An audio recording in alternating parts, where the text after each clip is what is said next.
Bonjour, je suis Binda Djungotabe Gislain, fondateur et directeur général de Caro Entreprise, lauréat du prix de la meilleure jeune entreprise d'Afrique francophone. Caro Entreprise est une entreprise spécialisée dans la gestion et le recyclage des déchets. Nous avons décidé de transformer les réalités en termes de déchets en une véritable opportunité de création d'emplois, de développement économique et d'insertion socio-professionnelle. Au sein de Caro Entreprise, les déchets sont transformés en des produits réutilisables. Nous avons les pavés et les briques qui sont issus de la valorisation des déchets plastiques.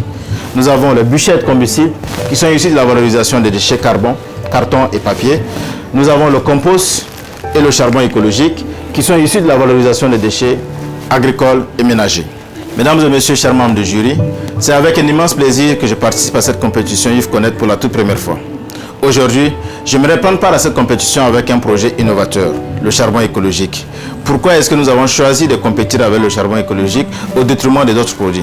Ceci pour la simple raison que nous sommes dans un pays désertique, 2 tiers de nos superficies au Tchad sont occupées par le désert. Et nous sommes également dans l'espace sahélien où l'accessibilité en termes d'énergie domestique est une véritable problématique pour nos ménages. C'est pour cette raison que nous voudrions présenter le projet charbon écologique. Car moins de 10% de la population bénéficie des énergies dites modernes, que ce soit le gaz ou l'électricité. Chers membres du jury, le charbon écologique est un produit qui permet ainsi de préserver la couverture végétale, mais également de créer de l'emploi. Comment est-ce que ce produit est créé? Pour pouvoir obtenir du charbon écologique, nous avons 3 phases. La première phase, c'est la phase de collecte. Nous collectons les déchets agricoles et ménagers, notamment les tiges de riz, les coques d'arachide, etc. Au travers d'un appareil qu'on appelle le caloromètre, nous détectons le pouvoir calorifique de la biomasse. Une fois que cela est fait, nous passons à la deuxième phase, qui est la phase de pyrolyse. Nous carbonisons la biomasse dans un milieu inoxygéné pour obtenir du biochar. Celui-ci, dans la dernière phase, est broyé, mélangé à travers un liant qui peut être de l'amidon de manioc ou de la gomme arabique. Puis, on utilise de la presse motorisée pour pouvoir obtenir les briquettes de charbon écologique. Les briquettes que vous voyez devant vous ici ont un très bon pouvoir calorifique, n'émettent pas de fumée. Et le processus permet de préserver la couverture environnementale parce qu'on ne coupe pas des arbres pour pouvoir le produire. Distingués invités, chers membres du jury, aujourd'hui la capacité journalière de production de charbon écologique au sein des Caro Entreprises tourne autour de 300 kg.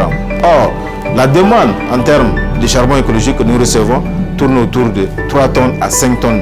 Vous voyez que l'écart est très grand. Et cet écart témoigne également le besoin criant en termes d'accessibilité d'énergie et surtout en termes de charbon écologique, qui est présenté comme l'unique alternative de l'utilisation de charbon de bois et de bois de chauffe. Aujourd'hui, nous voudrions à travers cette compétition, qui est pour nous une réelle opportunité, de pouvoir réussir à mobiliser les moyens financiers et techniques afin d'augmenter à terme la capacité de production à 5 tonnes journalièrement. Et à long terme, réussir à franchir le gap des 50 tonnes. Si nous arrivons à parvenir à faire cela, nous serons à même de pouvoir couvrir déjà le marché national qui représente 9 millions de bénéficiaires directs et l'espace sahélien qui tourne autour de 100 millions de bénéficiaires directs. Nous allons également réussir à créer de l'emploi car aujourd'hui, avec Caro Entreprise, 9 personnes, dont 4 femmes, bénéficient déjà de l'emploi direct. Chers membres du jury, Caro Entreprise fait également dans l'accompagnement des projets. Et l'un des projets phares que nous avons accompagné, c'est le projet Istar de Punit, qui nous a conduit à l'est du Tchad. Nous avons vu dans les camps des réfugiés, nous avons vu dans les populations, les femmes et les enfants qui souffrent de la faim parce qu'ils n'ont pas l'énergie domestique pour pouvoir cuire des aliments. C'est pour cette raison que nous en appelons à votre conscience pour nous permettre de réussir à mettre à l'échelle industrielle la production de charbon écologique afin de permettre à ce que chaque ménage puisse avoir accès à l'énergie domestique. Ceci faisant, nous allons permettre dans l'espace sahélien 1. de résoudre le problème d'inaccessibilité d'énergie domestique, 2. de résoudre le problème de chômage, 3. de préserver également la couverture végétale. Je vous remercie pour votre aimable attention.